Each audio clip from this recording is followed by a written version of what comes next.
こんにちは。チベットテレビのテストもです。チベット This Week ではチベットやダレイラマ法王、そして中央チベット政権に関する1週間のニュースをお送りします。それではまずヘッドラインを見ていきましょう。ダレイラマ法王は中央チベット政権の元職員、メンツィ官及び元護衛者による教授祈願の儀式に出席されました。アメリカ議会でチベット解決法が可決され、大統領府へ送付されました。100人以上の欧州議会候補者がチベットの支持を公約に掲げました。超チベット政権はカナダ下院がチベットの自決権を支持する動議を全会一致で可決したことを歓迎しました。弁髪に出席大臣はチベット医学中央評議会創立20周年記念式典に出席しました。弁髪に出席大臣とドマツリンテカン副議長はチャシワン・デュモット大臣の自伝を発表しました。マンチェスターのチベット人コミュニティはティアンモン事件35周年を記念する集会を開きました。法王はチベットイニシアティブドイツランド設立35周年記念に挨拶を送られました。ガマシンゲ代表は慈悲の大東で菩提樹の苗木の植樹式に出席しました。オークランドチベット協会はニュージーランドのラクソン首相に中国のリーチャン首相とチベットの問題を提起するよう要請しました。カナダで開催された BTAG ワークショップによりチベット青年人権擁護者たちは活力を得ました。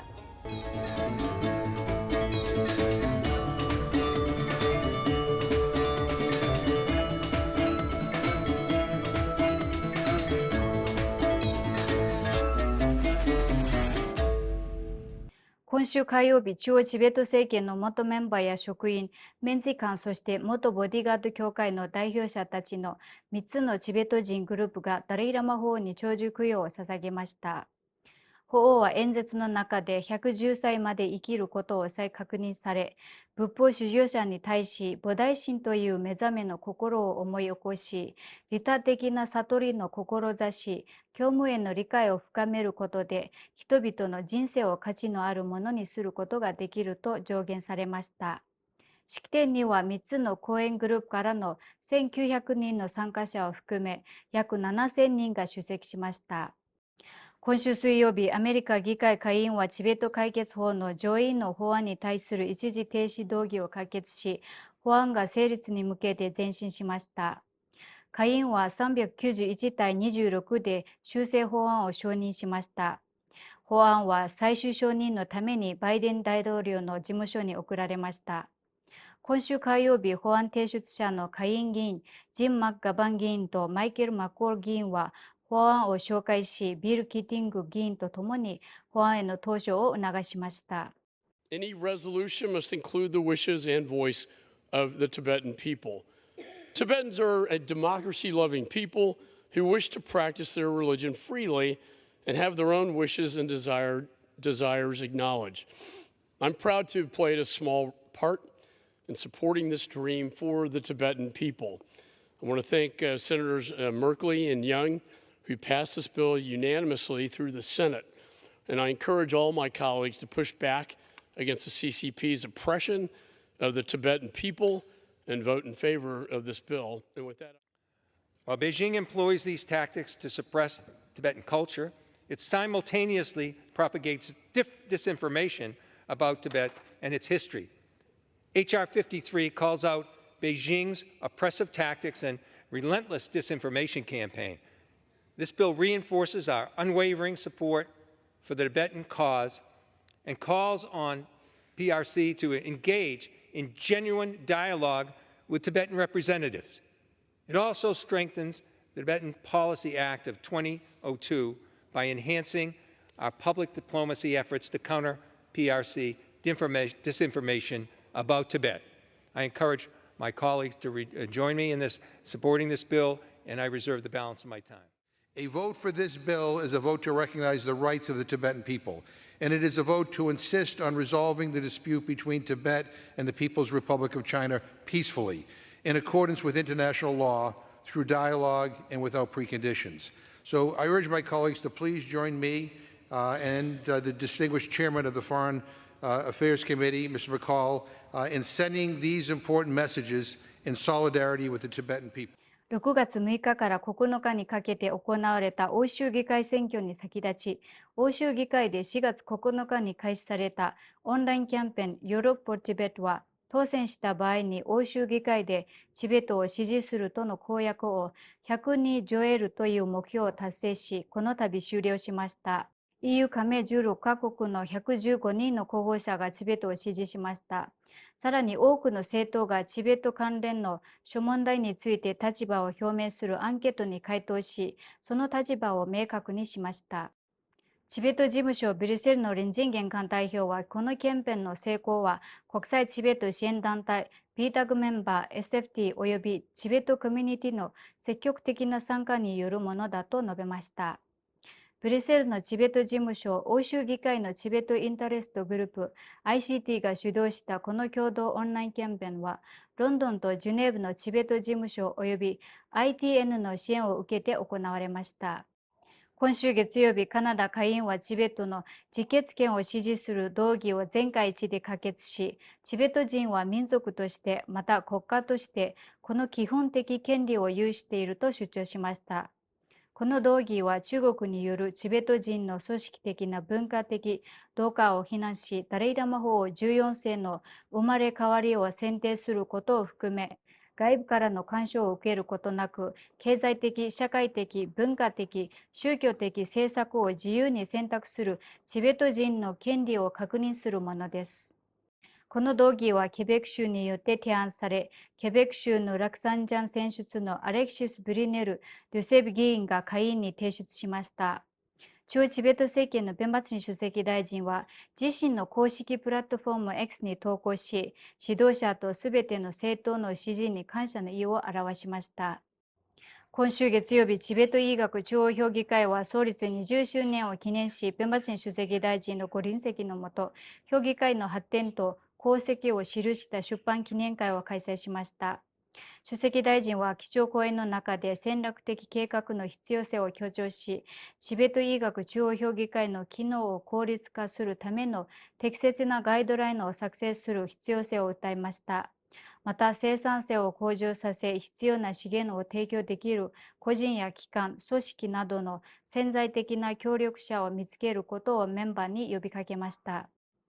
ペマツリ主席大臣はドマツリンテカン副議長とともに6月7日にダラムサラのチベット文献資料館でカスチャシ・ワンデュ氏の自伝私の人生自由なチベットに生まれ亡命先で生涯を捧げたを発表しました。ペンバツリ主席大臣は基調講演の中で元大臣のラシ・ワンデュシーとの最初の出会いのエピソードを披露し、ラシ・ワンデュシーがチベット人のために40年以上にわたって尽力したことを称賛しました。